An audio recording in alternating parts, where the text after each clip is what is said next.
And you thought I was just going to be doing reviews for math rock albums? I have a little more musical taste than that.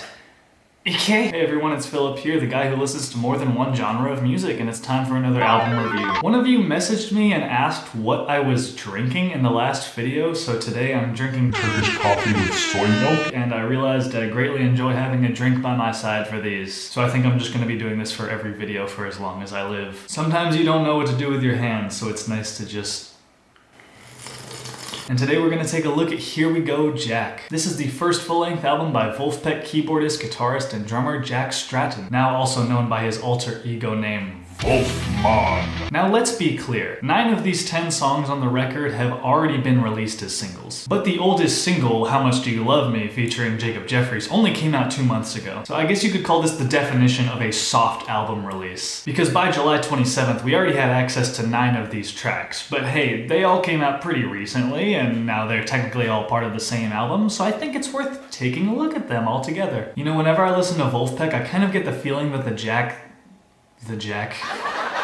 kind of exists more in the background of the band's structure, so I love hearing these tracks in which he takes center stage, for the most part. I'm going to assume that most, if not all, of the bass lines I hear on this album are made by a keyboard rather than a bass guitar. I've seen enough videos to know that Mr. Stratton, or as I will now call him, the Mon, is making just about all these sounds on his keyboard, obviously. I think this album is very capable of showing a large amount of variety without straying so much from the foundation that it becomes disorganized. But it's hard to fully attribute this album to Vulfmon because this is filled to the brim with collaborations and cover songs. Let's get this out of the way first. There are 2 songs on this album that are just straight up box songs performed by other people, I'm not kidding. We have Contrapunctus 1 featuring Michael Winograd, which feels like what could play in The Godfather or during a scene from a noir film or maybe a 90s crime detective mystery movie where the detective is like looking out the window into a thunderstorm smoking a cigarette with his cool hat. And then Bach Pedal, which is a chorale performed by Jacob Jeffries, is played entirely on the steel pedal. So both are very beautiful, but like,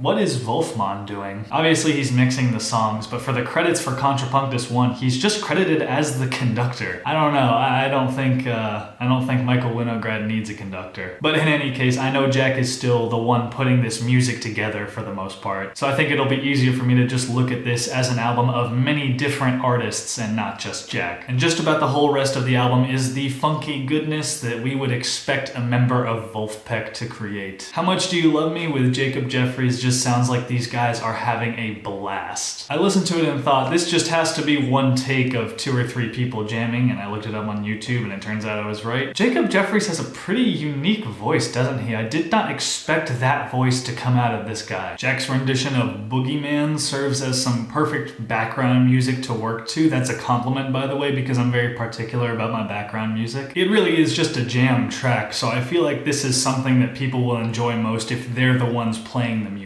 In fact, I think that's where the true enjoyment of this album lies. Watching Jack and his collaborators perform these songs on YouTube or maybe in a live setting, who knows. When I first heard Alone Again Naturally, I actually did not know it was a cover song, but I was listening to it yesterday and my girlfriend said, hey, I've heard this song before. As it turns out, she knows this song from the movie Ice Age 3: Dawn of the Dinosaurs, which I have not seen, but apparently there's a scene where Scrat gets like a squirrel girlfriend, and then there's like a heartbreak section where the acorn that he's been chasing through the film franchise becomes sentient, and you hear a version of this song play by Chad Fisher. So that's how I found out this was not a cover song.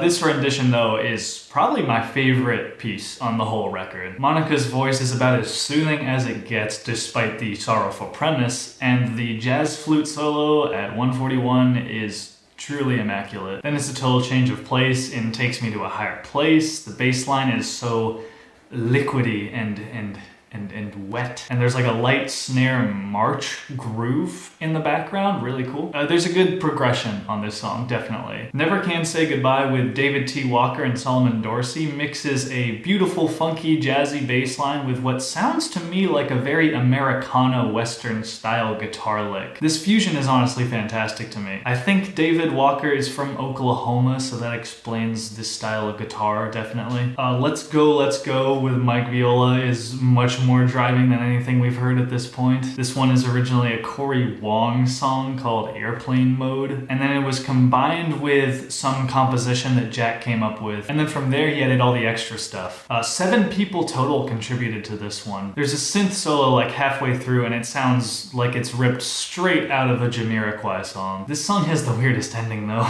Like all of a sudden the music fades out and all we hear, literally all we hear for a moment, is the isolated vocal track, and then it just sounds like a spaceship is landing in a 1980s sci-fi horror. And for some reason, this is literally where I feel like the album that we've been listening to this whole time just ends. It feels like that was the album and the rest of it are just random bonus tracks. The instrumentation in Here We Go Jack is nice, but kind of repetitive. And I don't know, these vocals sound like they're trying really hard to sound more indie than they need to. And Rutgers, the only new song as far as I can tell, could be cool in like a video game soundtrack. It's a good track. I really wanted someone like Marc Rebillet to just burst through a wall like the Kool-Aid Man and lay down some funky vocals, but sadly we don't get any of that. But you know, minimalism is the name of the game on this record. It's basically Jack just showing how much you can really do with a keyboard and 2 collaborators at most. But yeah, I understand that this wasn't intended to be seen as an album. It's just a collection of what the Mon is doing outside of Vulfpeck. And for the most part, this collection of singles and covers,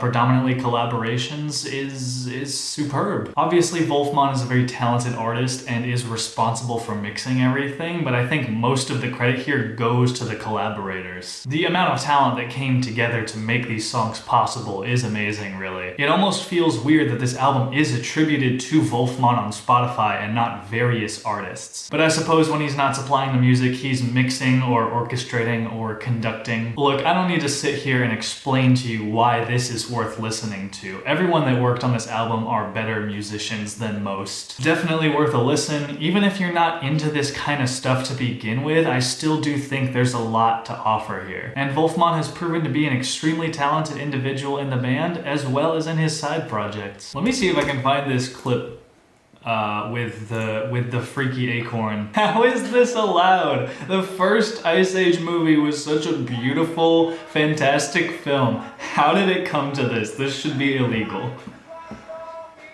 I like this version of the song though.